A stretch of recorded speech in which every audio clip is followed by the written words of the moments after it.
Now, that is all the NBA we had to go over for today, so now let's shift gears a little bit to the NFL. And before we start breaking down some Super Bowl and the spreads and all that, let's quickly take a look at the NFL honors from last night and talk through the award winners and all that. We already did a little bit of preview of what we think about the MVP, but let's see all the other awards and if they got it right. So here we go. Recap of the NFL honors last night. All the awards given out last night. So here we go. Pepsi Rookie of the Year, and the winner was Cincinnati Bengals wide receiver Jamar Chase, winning Rookie of the Year. And absolutely, Jamar Chase has been an unstoppable, reliant, consistent offensive force here. The best rookie, absolutely, of the year, offensively, defensively. They truly got it right. He's in the Super Bowl, clutch catches, big time touchdown scored, one-on-one matchups, going up and getting it. And folks, what we saw from the offseason of him dropping every single ball to now winning Rookie of the Year, we now know for certain this was the big play, big brain, long con. This was the long con by Zach Taylor and Jamar Chase. And I love it. Hey, why don't you drop every single ball in the preseason and the offseason so everybody thinks you're trash, and then when the season hits, you go beast mode, and that's exactly what happened. Congratulations to Jamar Chase, Rookie of the Year, 100% deserved. All right, we get Defensive Player of the Year. That goes to TJ Watt, and TJ Watt has had an absolutely incredible season. I think he led the season in sacks. Let me quickly double check these numbers. TJ Watt here, folks. Did he set the record? I know that was kind of a narrative going around the last couple of games here. But TJ Watt, what do we got sack number-wise? He's got 21 tackles for losses, geez Louise, and 22.5 sacks, leading the league in sacks at 22.5. Man, oh man. He led the league in sacks last year as well with 15. So he got 7 more sacks this season, and he's played the same amount of games. He only played 15 games this season, folks, in 17 games. Man, oh man. So yeah, truly deserved there by TJ Watt to win Defensive Player of the Year. Absolutely. We get the best moment of the year, and that goes to Justin Tucker hitting that 66 record-breaking yard field goal. And yeah, whenever you're breaking a big old record like that, especially a kicking record, that definitely should deserve best moment of the year. We absolutely agree with that.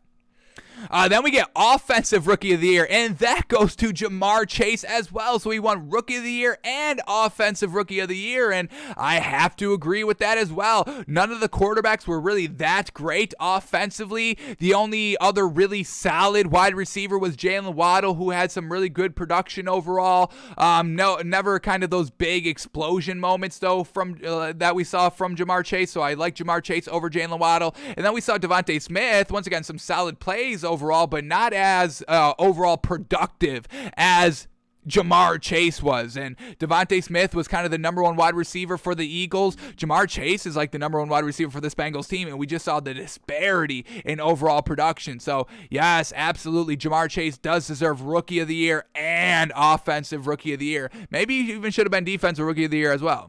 But the winner of that, yeah, he didn't deserve it. But let's keep going here. We get the Offensive Player of the Year goes to Cooper Kupp, and I am kind of glad about that overall. Cooper Kupp getting an award. He was in the MVP discussion. It was between Tom Brady, Aaron Rodgers, and Cooper Kupp. Obviously, Cooper Kupp's not going to get MVP because they never give that to anybody besides a quarterback, which is a little lame, but I understand a little bit why. I don't love it. I understand it a little bit. But, yeah, Cooper Kupp, I mean, what he's able to do here, folks, absolutely. I mean, I can understand why y'all call him the greatest receiver in the league, and I can a little see why. I still go with Tyreek Hill overall, but Cooper Kupp is truly unguardable. I mean, just so consistent. You knew that's where they're always going to be going with the ball. They're going to be going to Cooper Kupp with Robert Woods out, and before they got OBJ, Deshaun Jackson kind of a little unhappy overall. It was always solidly, consistently Cooper Kupp, and just look at all these games with 100 or more yards. We're just going to go through all these games here, folks. These are all the yardage numbers every single game throughout the entire season. We'll count the ones that are 100 plus, but we get 108, 163, 96, 64, 92, 130, 156, 115, 95, 122, 96, 129, 123, 136, 109, woof, 95, 118, 61, 183, 142, and then we get the Super Bowl. But so far, folks, 13 games, including the playoffs, of having 100 yards or more in a game. So just truly unstoppable. Offensive player of the year, absolutely. I can definitely agree with that. They got it right. All right, then we get defensive rookie of the year, and that goes to Micah Parsons, and I definitely agree with that as well. Micah Parsons, what he's been able to do of, being a linebacker and then taking over some edge rushing duties here and there. But getting all those picks and being that huge vocal leader. He was a leader for that Cowboys Walk of Fame defense that was so good in the regular season. Got a little bad in the playoffs and all that. But overall, Micah Parsons' first year, man, oh man, that man's going to be a problem. He's going to be a problem when that's your rookie year. Man, oh man, I don't want to see next year, folks. This, we've got some real great athletic specimens defensively in the NFL. Talk about DJ Watt and now Micah Parsons and Aaron Donald still. Man, oh man. So, woof, man, oh man, it is tough to be a quarterback in this league, but I mean, that's what we see. Once again, it just points back to the point of, talent gets better. I mean, that's why we really can't say, the players that played in the 70s and the 80s and maybe even the 90s really should be, greatest of all time in their position, because we just get everything better. We're getting better defense, which means the offensive players have to step up and be so much better. Defensive talent being so much better than what it was in the 70s and the 80s and the 90s is just a natural progression of talent and athleticism and technology overall. And, so being a quarterback in today's age, it's real gosh dang tough, because you got people like Micah Parsons. Let's get his physique up here. What is Micah Parsons? Is that man like 6'2", like 235? Let's get his beefiness up here, folks. Micah Parsons, what do you got for us? 6'3", 245. Sheesh, even better. I undersold it. What did I say? 6'2", 235? Man, I'm mad. Woo! So that's a big athletic bull coming right at you, folks. And man, oh man, 13 sacks this season, 3 forced fumbles, playing 16 games, 30 quarterback hits, 64 solo tackles. Yes, sir. Micah Parsons, defensive rookie of the year. I absolutely respect it. All right, what else do we get here? Comeback player of the year. Absolutely, we've been championing this all year long. Joe Burrow, gotta give it to him. What he's done this season, folks, absolutely immaculate. Leading his team to the Super Bowl, fantastic. I know it's a regular season award, but he still got to the Super Bowl. Joe Burrow, let's get his... I want to see his overall stats are, because they're absolutely fantastic. I don't believe he hit 5,000 yards. What do we got? 4,600 yards, 34 touchdowns, 70%. Is that the highest in the league? 70%. It was. He led the league in completion percentage with 70. Yes. That's what Aaron Rodgers did last season, and y'all gave him MVP. Fantastic here by Joe Burrow. Comeback player of the year, folks. That gruesome, devastating leg injury, and then you go and lead your team to 10-6 to the Super Bowl, throwing 70%, folks, 4,600 yards. Absolutely fantastic by Joe Burrow. Absolutely comeback player of the year. All right, we get assistant coach of the year going to Dan Quinn, the defensive coordinator for the Cowboys. And, that Cowboys defense was good, and Dan Quinn was a good coach overall. Is he the best assistant? Still get Eric Bieniemy. That was always solid. That Chiefs offense, really good. Do we get any other good assistant coaches? I'm sure I'm blanking on them. But, I don't think I have a problem with Dan Quinn winning assistant coach of the year. That's okay. We loved and gushed over that Walk of Fame defense, young pieces all over the field and making them all work. It was pretty good. What else do we get here? Coach of the Year goes to Mike Vrabel, and they got it wrong, folks. They got these two categories wrong. MVP wrong with Aaron Rodgers, and Coach of the Year wrong with Mike Vrabel. Now, no disrespect to Mike Vrabel. He's fantastic. I can definitely understand the appeal of giving him Coach of the Year. No Derrick Henry for basically the entire year, and still made the running game work, still made the offense work. Julio Jones in and out of the lineup, still made the passing game work. Defense was always solid. Offense was always solid regardless of who's in and who's out. So definitely shout out to Mike Vrabel. But, Matt LaFleur deserves all the recognition for the success of the Packers. It was not Aaron Rodgers, folks. It was rarely Aaron Rodgers getting it done himself. There are two running backs, A.J. Dillon and Aaron Jones, folks, getting it done. Both 1,000-yard producers in the running back position. The defense of the Packers, fantastic. Aaron Rodgers throwing, 4,000 yards.